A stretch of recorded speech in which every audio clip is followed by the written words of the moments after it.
am I saying? But I've known about Bradley Hills for a long time, even before I started this job. And so I'm glad to finally make the connection and be able to be with you in person today. So thank you. We just jump in? I think we can jump in, and we might want to mention that Andrew Martell had the privilege of getting to know you when you were as youth or interim minister, whatever. Right. Yeah, it was. I guess it would have been Brian's first experience in ministry when he was a seminary student in Princeton, right, a few years ago. And so I've decided to scrap my planned lesson plan and just tell you stories about Andrew Martell from when he was in high school, if that's okay with you. No, okay. I guess I'll talk about the Covenant Network instead. So it really is an honor and a pleasure to be with you. Let me just say a quick word about myself as I enter into this conversation, mostly about the Covenant Network and what it means to be a welcoming and inclusive church. But since Andrew brought up my seminary internship, it is a part of my story actually, and why I'm doing this work. I was in seminary. I was actually working at the church where Andrew grew up in 1996. I'm sorry, in 1996 and 97, when the Presbyterian Church took its step to explicitly prohibit the ordination of LGBTQ people.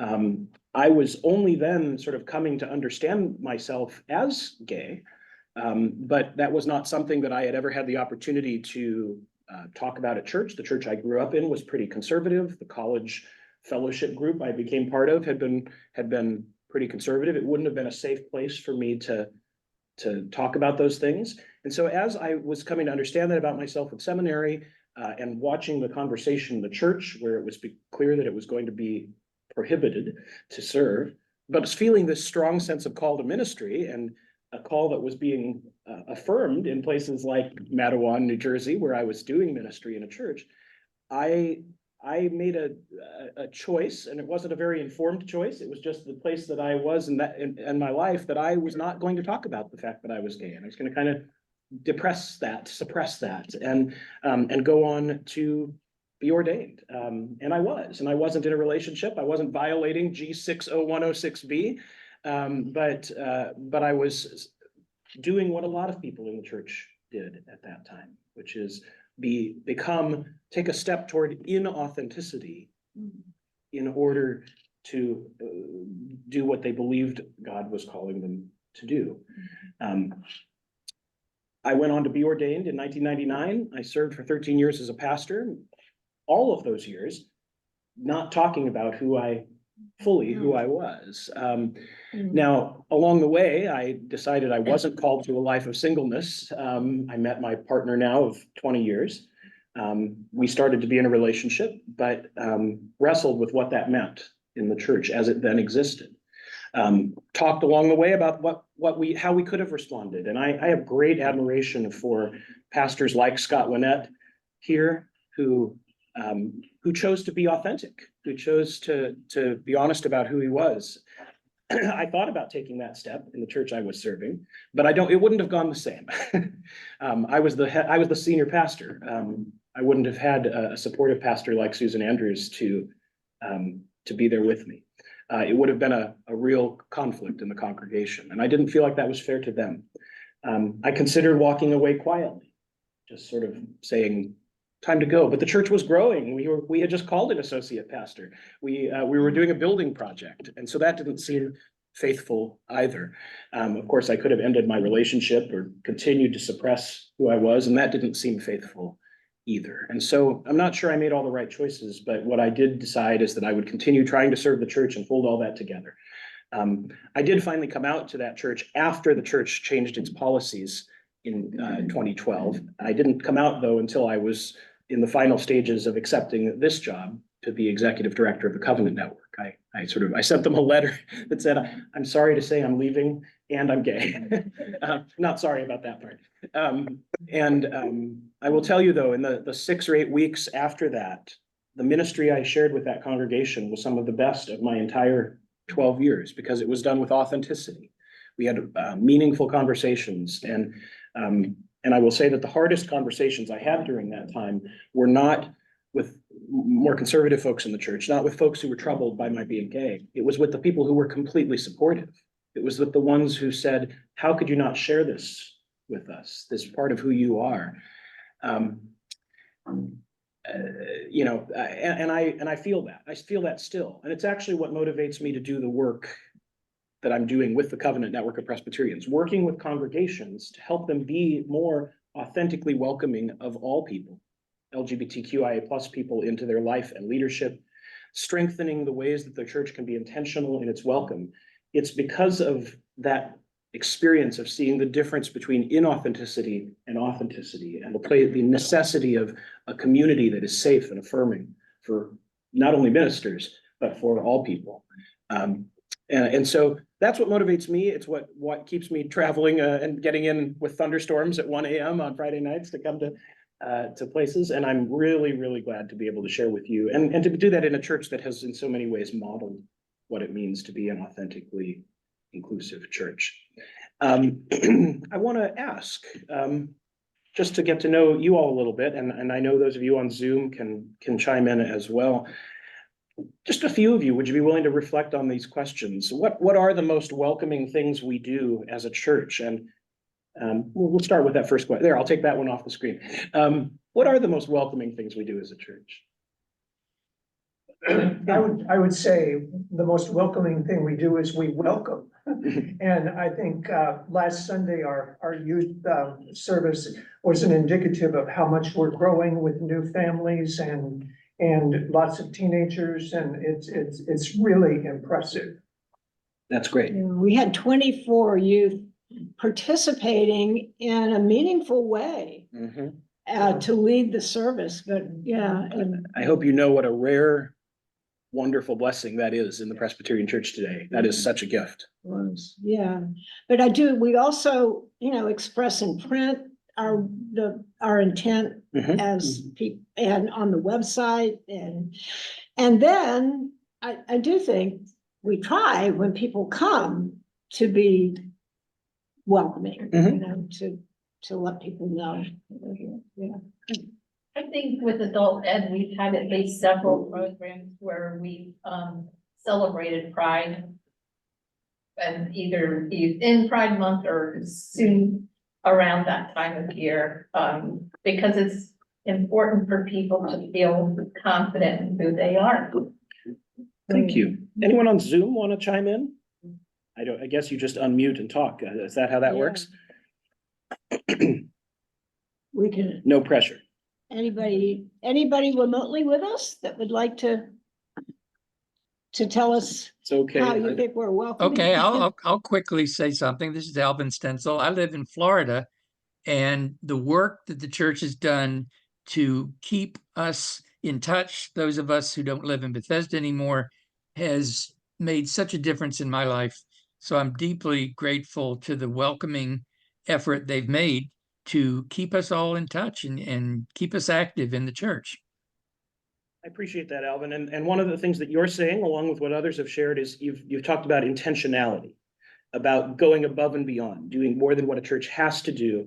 These are really important steps for people knowing that they are authentically welcomed. And Brian, as a longtime member, we've gone through some tough times, rough times. The language that we now use on the website and in our bulletin to welcome people, years back, we really had some open discussions. People were welcome to participate in how we did that and whether we did that. We went through a process where we looked at some data that showed that we weren't as welcoming as we needed to be. And we looked at those outcomes. And not only as a session, but as a congregation, we're allowed to process that. So great. Andrew was trying to jump in too. We, you may be aware, we share our facility with a Jewish congregation and a Muslim congregation. And so I think that's a sign of a welcoming spirit, and just in terms of the idea that it's not necessarily welcoming people. I mean, we would, and we do, we do have joint, interfaith activities and worship services. But of course, even just the idea that we try and reach outside of just the Presbyterian family or the Christian family. We try and do things in the community. Of course, we have mission work in the community. Yeah. So now let me ask a harder question, and I don't have any hidden agenda. This is a question that I think every church should be able to have some answers to. Are there ways we can sometimes be less welcoming? Are there areas where we still have room to grow as a congregation? Yeah. Our socioeconomic level is very high at this church. And at times, I think there are members who may not always be as welcoming of people, at least as full participants in the church, Yeah. who have a lower educational or socioeconomic status. Yeah, That's valid. and that's a challenge in a lot of, Year, so, Yeah. yeah. I appreciate your honesty about it. I mean, that is a challenge in a lot of Presbyterian churches, but actually in a lot of churches. We sort of have to ask ourselves, what would happen if a person with these characteristics walked down the center aisle of the church, sat down near the front? And we'd all like to think we'd be completely welcoming and treat that person with all the same respect, no matter what they look like or how they're dressed or how they smell or how many loud children they have with them. We all would like to think we would be that welcoming, but we sometimes wonder if we really would be. And those, I think, are questions a lot of churches have to ask. I see Jean has her hand up on the, Jen. Yeah, this is something I haven't mentioned with anyone before, and I kind of feel like I'm going out on a limb, but I'd like to say something about my early experience when I first started coming kind of semi-regularly. And I'm kind of used to the church thing, and I would, after the service, go to coffee hour. And I think some of you are going to feel bad to be hearing this, but almost never did anyone come up to me and talk to me. I think once, maybe twice. Now, the thing is, if I went up to somebody and talked to them, they were very friendly and we had nice conversations and everything was great. But, and the other thing, just tagging on to the previous comment, is like, I squarely fit into the demographic of this church. Nobody was reacting, badly to the way I, looked or something. But that is something that, maybe we could do better with, would be initiating, that first contact. Some people may be a lot less shy than I am about starting the conversation at coffee hour. these are good comments. Yeah, so kind of not exactly piggybacking, but one thing that I've learned is that sometimes when people come and want to join in or what have you, so like when we have fellowship, like the coffee hour or the welcome back brunch or, chili cook-off or whatever those things are, that it gets kind of crowded sometimes, so we come with our families. So, most of the chairs may be taken or what have you. And so we have new members or new people who are, like Jean says, investigating the church. They're coming, they want to participate. So the experience I had was sometimes people may not ask the right question. So if you approach a table, the question that may be asked is anyone sitting here? As opposed to, may I sit down, or, or is this chair taken? They ask, is this chair taken, or may I sit here, or what have you? And so sometimes somebody already is sitting there. They just went to get a piece of cornbread, right? And so what I think the question they're really asking is, may I join you? And so even if the chairs are all full, there are other chairs that are available, that they could pull up a chair. So I think we don't do it deliberately, but I think it's sometimes we're not really thinking about what a new person is trying to ask.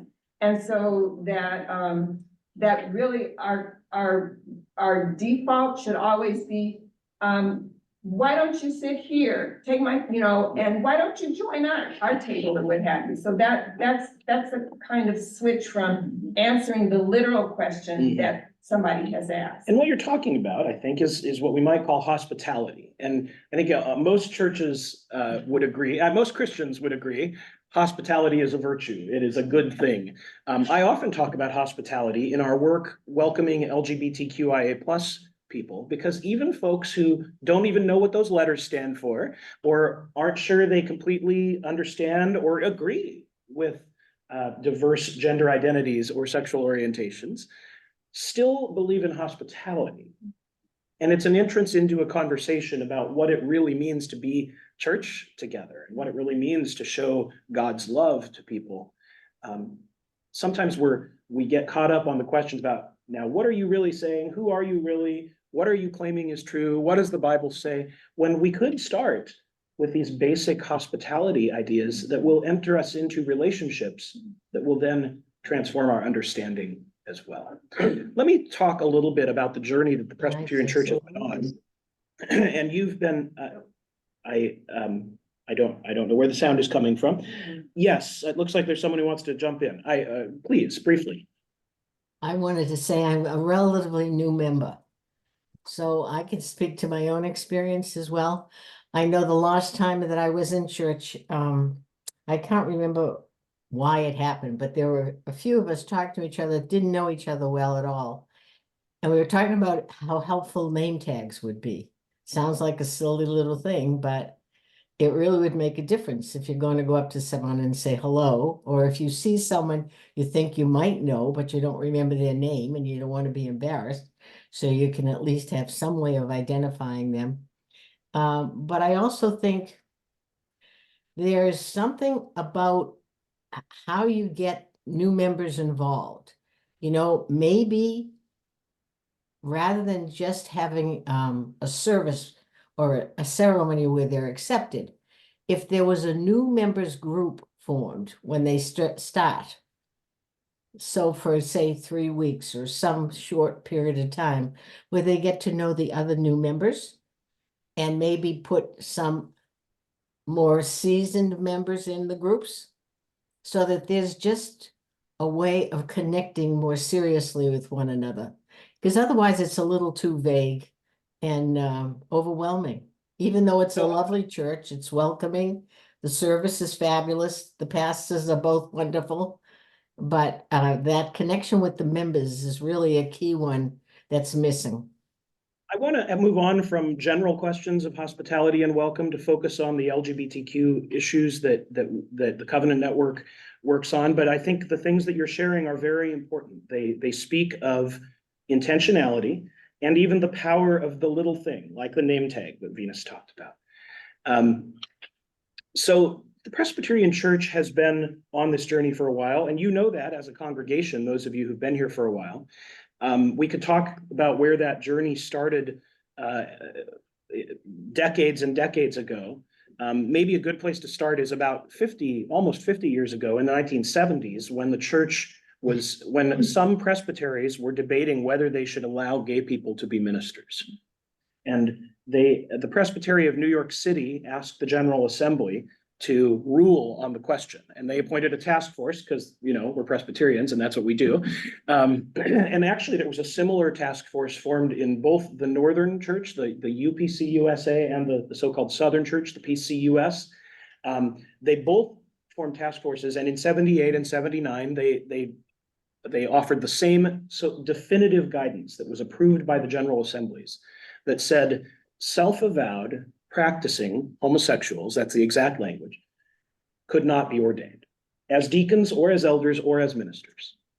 Believe it or not, that language was seen as a compromise at the time because it included the language self-avowed, meaning that the church wasn't supposed to go on a witch hunt or something to root you out if you were gay. And then practicing.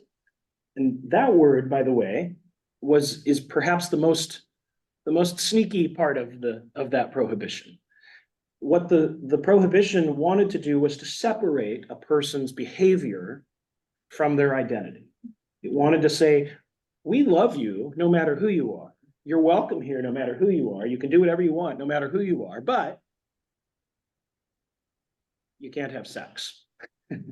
which is not a thing that we would say to anyone else in the church. And we would not even believe in our theology that you can separate a person's sexuality from the rest of their identity. We would not say that you could ask, that you could bifurcate part of yourself. But that was what this policy asked the church to do. And that was almost 50 years ago. But that was the framework that set the conversation for decades afterward, trying to separate behavior from identity. You have a question? Well, more a comment.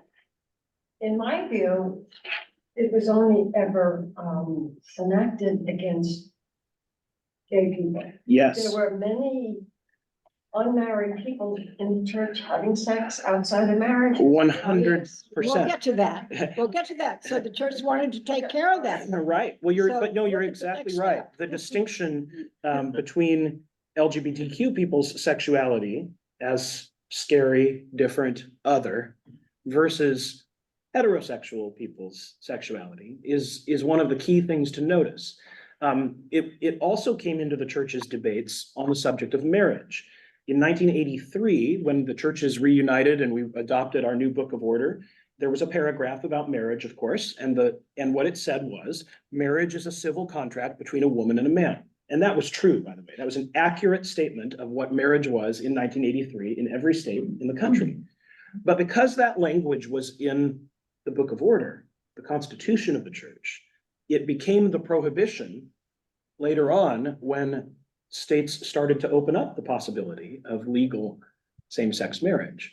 And repeatedly, the church courts upheld this sentence as authoritative, punishing ministers who officiated at same-sex marriages or participated in them as partners. So now we get to this moment that you're referencing, the moment that happened while I was in seminary.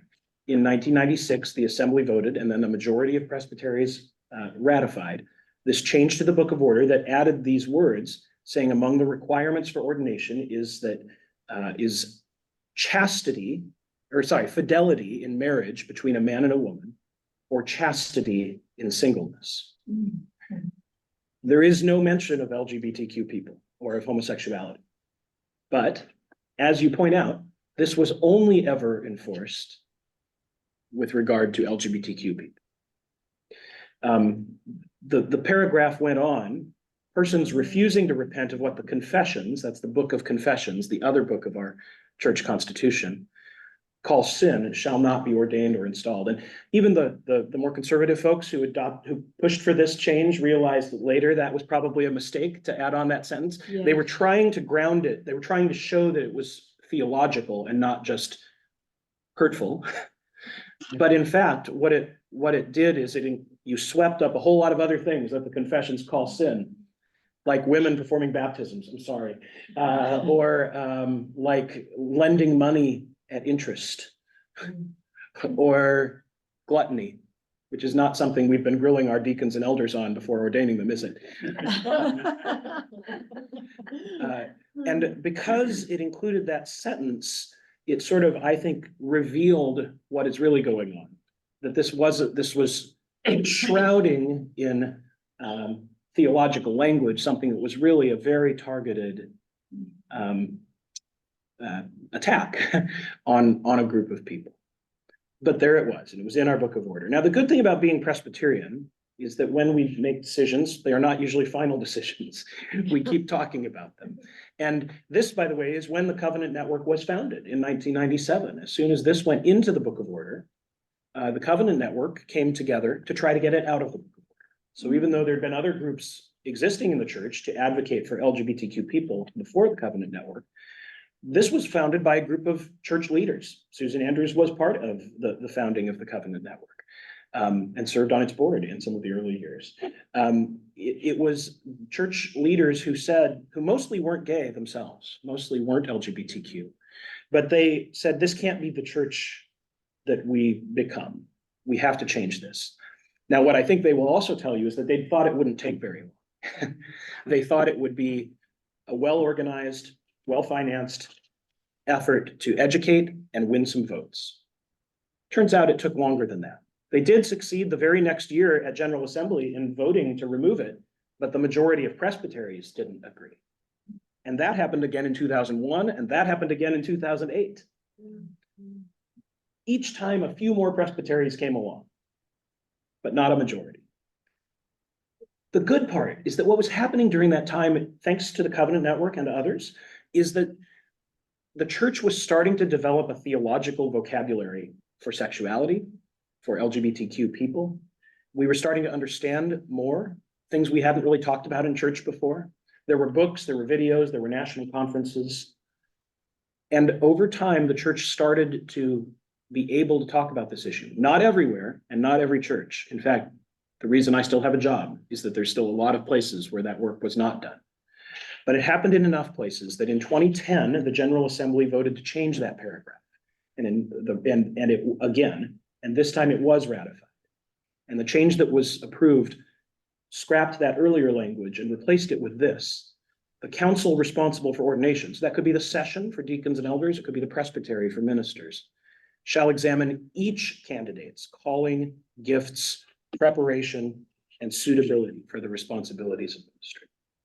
No one is systematically excluded from being examined. And instead, everyone gets a chance to be considered for service. Now, notice what I'm not saying. This doesn't tell the presbyteries how they have to vote on those candidates. They just have to be examined. Similarly, in 2015, we changed that language about marriage, finally. The new definition says marriage involves a unique commitment between two people. And then it says, traditionally a man and a woman. That was a compromise that allowed some folks to come along or to stay in the church, they felt, because that language was there. But the effect of this was to open it up. So now every church that wants to officiate, wants to host a same-sex marriage, the session can decide to do that. Every minister that wants to perform a same-sex marriage can do that. But they don't have to. It's still a local option, as we say. One more vote of a General Assembly I'll point out. An important thing happened in 2018, and this is a lot of words on the screen for those of you in the room, so I'm sorry about that. The Assembly considered two resolutions that wanted to go a little further than local option, that wanted to more than say, yes, you can ordain LGBTQ people if you have to. And so first, they also wanted to address for the first time gender identity and transgender and non-binary people about whom our church had never made a single statement, had never addressed the issue theologically. And so in 2018, they adopted this resolution affirming the dignity and humanity of people of all gender identities, their worthiness for service in the church, their right to basic human rights, and called on congregations and presbyteries to expand their welcome. And then we also adopted a resolution celebrating the gifts of people of diverse sexual orientations and gender identities. So in other words, not you can ordain them if you must, but you actually should ordain them. They're good. We celebrate them. And that was a very significant development. And something that is significant about it is that it happened by unanimous consent in 2018. Nobody at the General Assembly objected to this resolution, which is quite something. Because usually they don't even agree to approve the minutes unanimously. So that was a big step. Let me pause and see if you all have any experience or anything to share or a question about that development of the church becoming more welcoming of LGBTQIA+ people. Yeah. I think that some of the churches have lost members because of this issue, and I'm really sorry about that, but I'm curious to know where they go. Mm-hmm. Are there other non-denominational churches? All the denominations, Protestant denominations seem to be losing membership, maybe for dozens of reasons, but right. For that reason, I don't know are there? The Presbyterian Church. of America. There are definitely churches that are not affirming of LGBTQIA plus people, and some of those folks may find one of those churches. There's denominations like the Presbyterian Church in America, which doesn't ordain women either, as elders or deacons or No. ministers. Down the um, road from us. But there are some that claim, that do ordain women, but have taken a stand on this issue. In fact, there's a group of PCUSA churches that left together after this happened, called ECO, that which strangely stands for the Covenant Order of Evangelical Presbyterians, but they say ECO. And they are basically defined as being like the PCUSA, except we don't ordain LGBTQ people. But they're small. The reality, I think, to be honest, is that people are leaving church for many reasons. Sometimes this is the excuse. I also grieve that people have left churches and that churches have left. The church I grew up in Washington State, in 2012, left the Presbyterian Church USA because it ordains people like me, a child of their church. The church that I grew up in, same thing, in San Antonio, same thing happened. And it's very, was that first San Antonio? Yep. Yeah, it's very hard to know that happens, because you would think that relationships are stronger than that, but this issue carried a lot of emotional weight and people used it to rile people up. It's interesting, the church that my home church left for another denomination that is not Presbyterian, called the Evangelical Covenant Church. And it's a Chicago-based denomination, has roots in Lutheranism, actually. They don't ordain LGBTQ people. But part of what my home church said when they were leaving was, we don't want to talk about this issue anymore. We're just tired of this conversation. Well, I have some bad news for them. The Evangelical Covenant Church is now engaged in a significant debate over LGBTQ ordination. And all of the churches of the world are going to have to talk about this issue in the coming decades. You all know, you've been following the news this week, our friends in the United Methodist Church, after a painful 20 years, really, of trying to see how they could hold together as a denomination, but still be affirming of LGBTQ people, ultimately found a way, but it didn't really involve holding the whole church together. It involved sending some conservatives into their own denomination, and it involved separating the governance structures of the global church, because they're an international church, and essentially taking away the ability of churches in the global South to vote on American church issues. Previously, American churches couldn't vote on global South issues, but global South churches could vote on American issues. They separated that, and that's what allowed the change to go forward. So a lot of us are going to have to wrestle with this one way or another. There, essentially, I'm answering your question by saying that there are places they can go, but it's sort of they can run, but they can't hide. They're always going to have to address what it means to be a fully inclusive church, unless they decide that their doors are really closed to people, and most churches don't want to say that. Let me offer, I've painted a fairly rosy picture of this trajectory. Thank God we finally got to this welcoming day in the life of the church. There's a problem with my story. The problem is that the policy changes in 2011, as I said, and in 2015 were local option. So now it's 2024. We still have more than half the presbyteries in the country that have no openly LGBTQ ministers serving as pastors of churches. Wow. Now, there are some who are chaplains or in other ministry roles, valid and important roles, but we're still a long way from the fully inclusive, balanced integration of LGBTQ folks that we imagine. There are still thousands of congregations that have no openly LGBTQ people on their sessions or haven't allowed same-sex weddings in their churches. Even when ministers get jobs in the church, queer folks, and I'm going to use the word queer occasionally, it's not a derogatory term, it's a word that the community sometimes uses of itself. often serve in isolation and without access to others in the community. It's a hard ministry. And that may sound familiar. A lot of women in ministry, particularly in the early years of women being ordained in the PCUSA, but even to this day, still speak of the unique challenges that women in ministry can face in the PCUSA. But there's an even bigger problem, I think, which isn't just about who gets ordained or not ordained or what the experience of ministers is. Churches, a lot of them, after these votes, sort of went, "Whew, thank God that's over. Thank God we don't have to talk about that anymore." And the result is that they never had the next conversation about how we can be an authentically welcoming church. What does it look like to really put our welcome into action?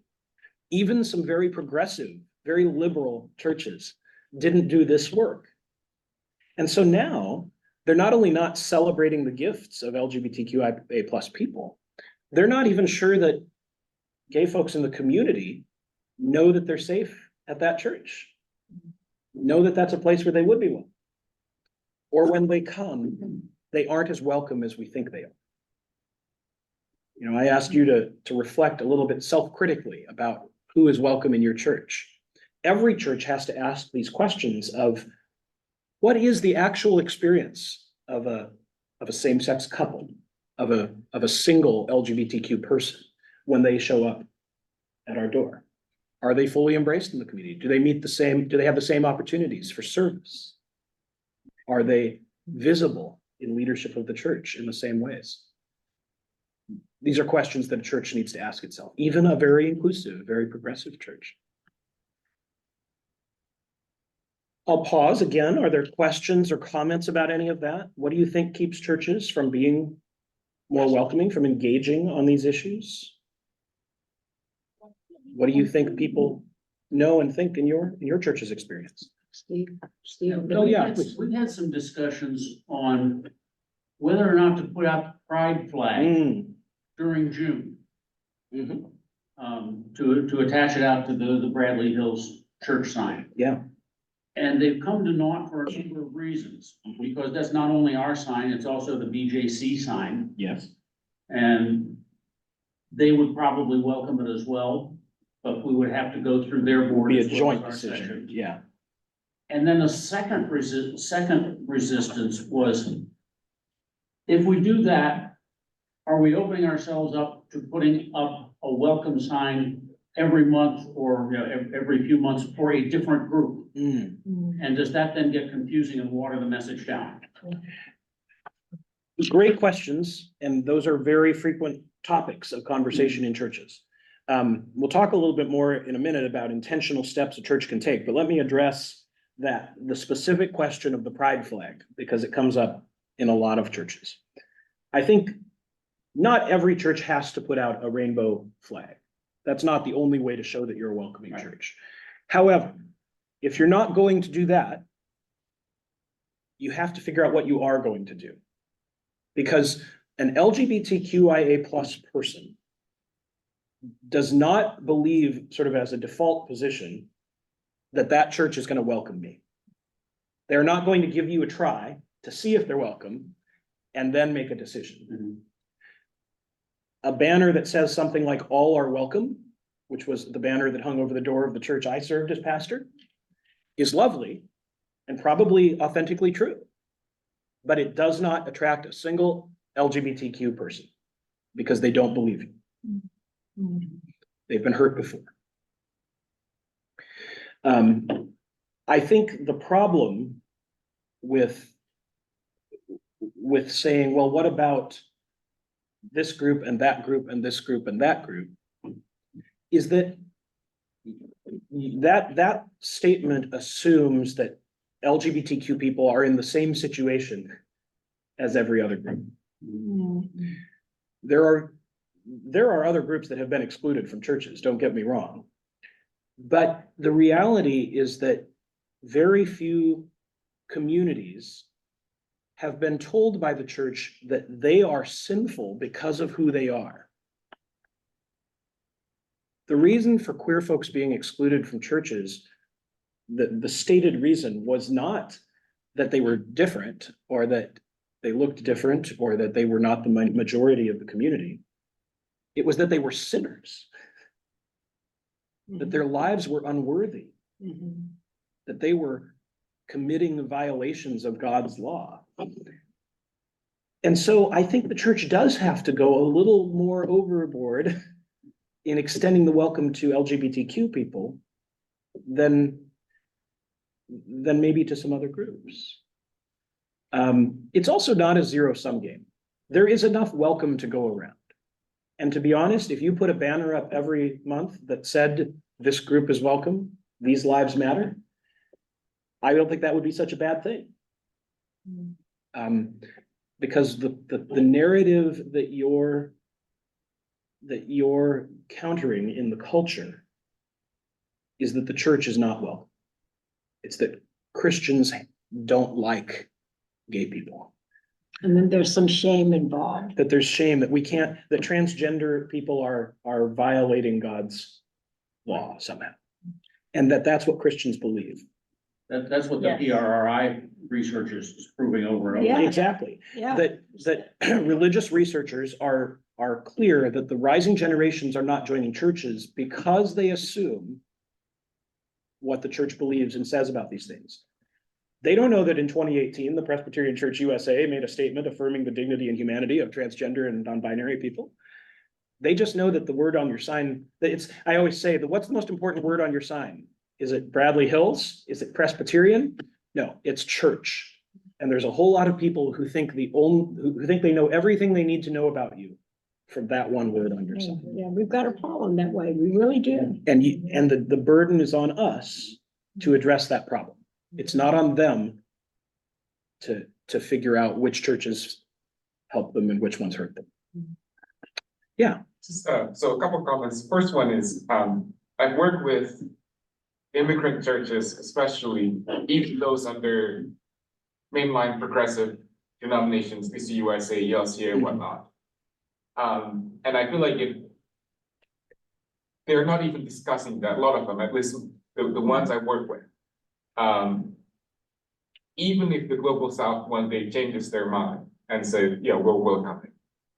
The version of Christianity, the version of political, social views they have, a lot of people in our community have, are snapshots of when they moved here.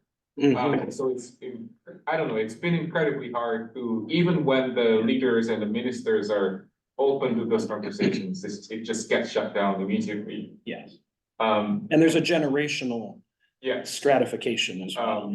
So yeah, there's that, it's weird because one member's told me just, during, socials after worship, it's like, oh, a lot of these American churches, they put up rainbow flags, and if I see that, I'm not gonna go there, I don't think I'm welcome there. So the same language is now turned against, and, weaponized against, some churches. And then the second quick comment is just quickly before. So last year I just graduated from Duke. And at some point I was on council of the church inside Duke Chapel. And we were proposing a sign, a more explicit sign on the website and also on the actual physical building to have a flag, saying that we welcome everyone regardless of identities and sexual orientation. And we immediately get pushed back by the university saying, well, the Muslims also worship there, the Jews and the Hindus and Muslims, and also the Roman Catholics, which is a very rich financially group on campus. And they have said that they don't feel welcome if they are explicit. So, I just thought about your questions, but, some impediments to the church being welcoming sometimes is, I don't know, it just feels weird. Our efforts to be welcoming of other religious traditions or other cultures can sometimes work against our effort to be inclusive of LGBTQ people. And I think those are both excellent points, and I appreciate it. Did you know Luke Powery then when you were at Duke? So my seminary classmate. The reality is that these are the tensions. This is why this is work and not easy. This is why everyone doesn't just do it. But I think there is a way forward through those conversations, and the way forward is authenticity. It's honesty. And it's also sometimes a willingness to put something at risk, to say, some of these things are worth doing even though there's a cost, even though we're gonna have to keep being intentional about a relationship. And I'm not saying that we should just recklessly bull in a china shop, say what we want to say and not worry about the impact on our Hindu and Muslim siblings. But I also think sometimes, and actually true ecumenical or interfaith work always talks about all the parties speaking their truth, not holding back, saying, this is what we believe. You don't have to believe it, but this is who we are. And that's a bedrock foundation of interfaith work. I don't have to tell you that. You share space with a Jewish congregation, a Muslim congregation. It's, we're not gonna hold the cross in your face, but we're also not gonna cover it up when you're in the room. It's part of who we are. And I think that's true with our welcome of LGBTQ people as well. We don't have to flaunt it. We don't have to tell people they're wrong, but we do say, this is part of our community, and this is a thing that we're committed to.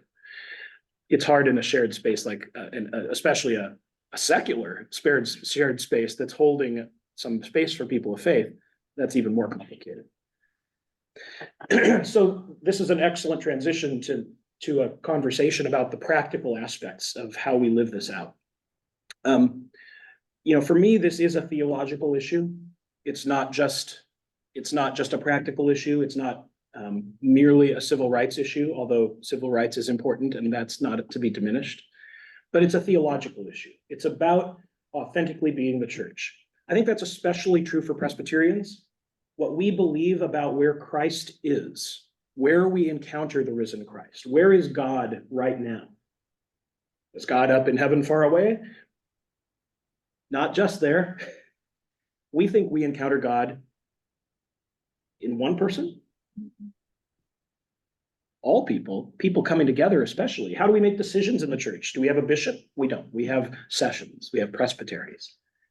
When we take communion, like we will at the 10:30 service, do we think Jesus is on the table in the bread and the wine?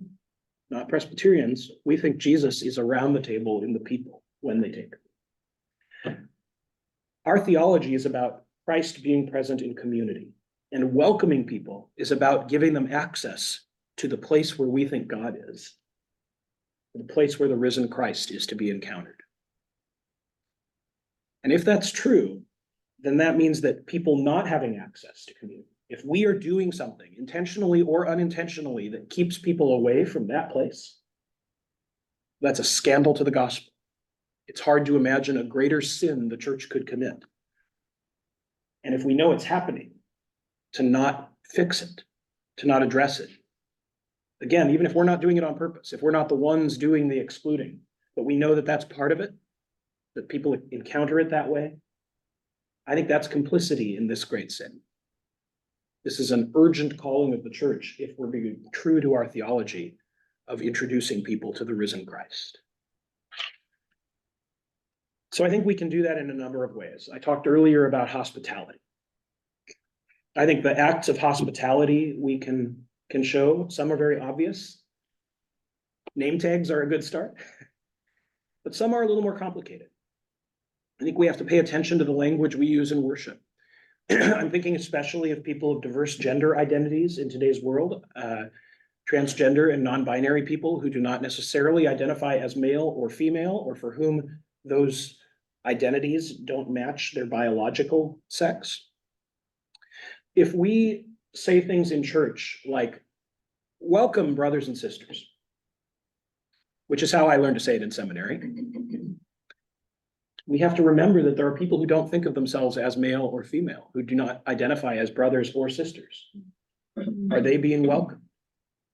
Is there other language we could add or use instead that would be authentically welcoming, that would include everybody? Siblings in Christ.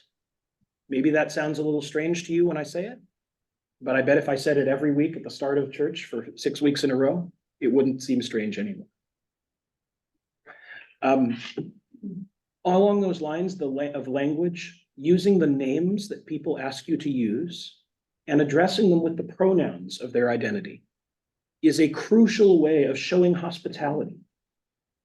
And I really do consider it hospitality. I don't consider it affirmation even. I think that's maybe another step that people get to. But knowing that a person wants you to call them he, him, or she, her, or they, them, your decision to do that is an act of love. It's an act of compassion. And your decision not to do that, well, you might as well say, put down the coffee. That's not for you. It's an act of hospitality. Then there are some even harder questions that a lot of churches have to wrestle with. What about your restrooms? What about physical spaces that are designed for comfort, that are essential to a space being safe and welcoming? If they are gendered, and all of them are gendered, there are people for whom your space is not safe. They can't come here, or at least they can't come here for more than a few minutes because they might have to use the bathroom. Think about the people who are not gendered, but also think about the people who are transgender, who might be looked at a certain way if they step into the bathroom of their identity. The chair of our board, Slats Tool is their name. Slats talks about how as a non-binary person, they don't really feel completely safe in either a men's room or a women's room, because people wonder why they are there in both cases. So we need to think about that. A lot of churches have set aside what we used to think of as the disabled room, the handicapped accessible room or the family restroom, have labeled it. Sometimes it's just a matter of changing a sign as the all gender restroom. Some churches have a more complicated challenge than that because all of their restrooms say men and women, they're in pairs. They've had to do some building updating, or they've had to be creative. I know a big church in Texas that has taken one of those giant bathrooms, men's room, women's room, 5 toilets in each one, and they've changed the sign on both of them that says, these are all gender restrooms. There might be someone in the next stall of a different gender than you. You can wash your hands together. They've also put a lock on the inside of the doors. So if you need to go use that restroom and don't want to be joined by others, you can do that. And it's okay that the other 4 toilets aren't being used. There are creative solutions, even in old buildings. In addition to acts of hospitality, there's also acts of visibility. These are things where I think churches can send a message to themselves and to each other in the church, as well as to the outside community, about this is who we are. Sometimes they do that with words, and sometimes they do it with signs and symbols. So this is where the pride flag is an example of a way that a church can clearly and fairly effectively say, we are a church that supports LGBTQIA plus people. I said it before, and I'll say it again. You don't have to put out a rainbow flag. But if you're not going to put out a rainbow flag, you have to figure out how else you are sending that message. Or they won't know. It's also not just for queer people that you're doing it. You're saying something to your congregation about your priorities, so that when everyone drives in past your sign and comes to church here, they remember that that's part of who we are. But it's not just what happens at the church, it's also what happens outside the church. So when you participate in community events, things like Pride, you are saying, we go on mission trips, we do work camps, we go to family retreats, we go to Pride festivals. That is part of who we are. I also urge churches, especially churches that already think they're doing a pretty good job of this, to really look at the places where the gifts and participation of their members are put to use, and make sure that all of those areas are fully reflective of the diversity of the church. Yes, we have same-sex couples in our church, but do they teach children Sunday school? Do we put them on session? Who do we highlight? I always ask churches, who lights the Advent candles in your church? Is it always a mom and a dad and two cute children? Or is it sometimes a same-sex couple? Is it sometimes a single person or a group of friends? Is it an elderly person who lives alone? Who do we highlight and say, this is what our church is? It should be all of those. A third area where I think churches can do something practical and important is in words and acts of publicity. So if visibility is about this message we're sending to ourselves and to the community about who we are, publicity is a little more, in a secular world, we might say marketing. It's how do we get the message out there? How do we be intentional to say, hey, you need to know this about us? One is through something that is often called a welcoming statement. I think you have one of those as a church. It's a sentence or two that says, this is who we are intentional about welcoming in the church. And the act of crafting that statement is really important. It needs to authentically reflect you and your language and your sense of self. But even the words that you choose and how specific you choose to be says a lot to a person who might see it on your website or on the front of your bulletin or in a conversation with the church staff when they call. Speaking of websites, attention to your church website is a really important part of your publicity. I have a lot to say about church websites. If I ever get out of this business, I feel like just helping churches have better websites would be something I would really like to do. Because I'm not kidding. 90% of people who come to your church, 95% of people who come to your church have been to your website first. And 100% of the people who choose not to come to your church have been to your website first. It's true. What does it say? How accessible is it? Some of it's not about LGBTQ stuff at all. Does it say what time the service is at? Boy, I get frustrated when I'm a guest preacher in the city and I can't figure out what time the church service is at because it's not on the homepage of the website. But it's also that it's a place where that welcoming statement, where the pictures that you choose to highlight. Is it a building or is it people? Are all the people the same race? Are all the same people the same age? Are there LGBTQ people or people who plausibly could be LGBTQ on your website? I think these are good questions you should consider. And I know we're heading to the time. I'm trying to race through to the end. Finally, acts of public witness.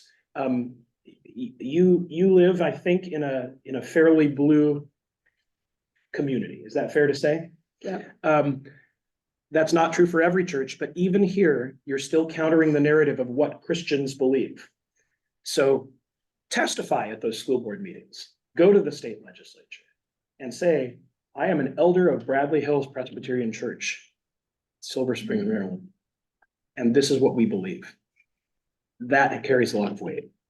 My last thing I'll say is to share a little about the Covenant Network that you are a part of and that we are pleased to have you as part of.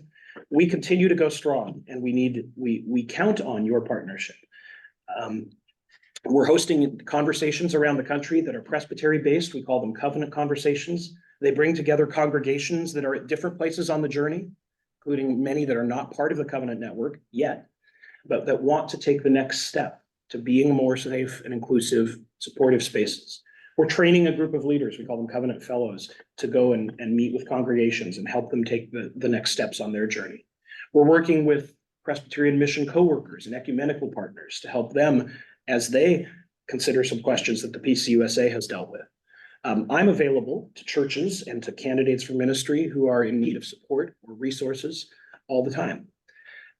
We're active at the General Assembly, which I don't have time to tell you about, but there will be an overture at this General Assembly that would add sexual orientation and gender identity to the Book of Order among those protected categories, race, ethnicity, age, geography. We also will add these words to the Book of Order if that passes. And I'm available for other questions if you have them. There's brochures that are on the credenza there. As well as a sign up for emails, and I guess remotely, this information is helpful. The covetpress.org will help us keep that in mind. And I'm grateful for the conversation that caused me to have to rush through a little bit at the end. I'm grateful for the conversation. That's a good thing. Thank you so much for welcoming me Oh. and for the opportunity to be with you. And thanks for your support of the Covenant Network. This has been a real pleasure. We can't thank you enough, Brian, really, to have you with us and to keep nudging us. I mean, we have a real challenge to you've encapsulated and added so many comments that I think we need to take action on and do so appreciate it. Thank you. I'm Thank gonna you step so away much. like, Yeah, I'm told I need to Brian has leave now. but I do want to make sure that, that I note that next Sunday, we have which is Mother's Day, but dads included, we have a new slant to Sarah and her handmaid Hagar, however. And the book that Jean Dudek, who's with us, has published. You do not have to have read the book. We encourage it whenever you can, but I've just finished it and it's really a revelatory, interesting, warm, engaging take on a Bible study that I think we'll all find very interesting. And encourage you to join us next Sunday along with Jean. Thank you so much. Yeah, Okay, thanks. Thanks, everybody. Thank you.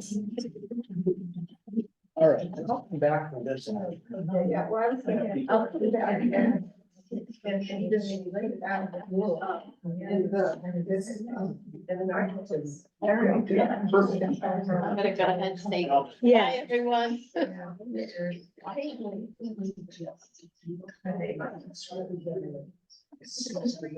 Yeah.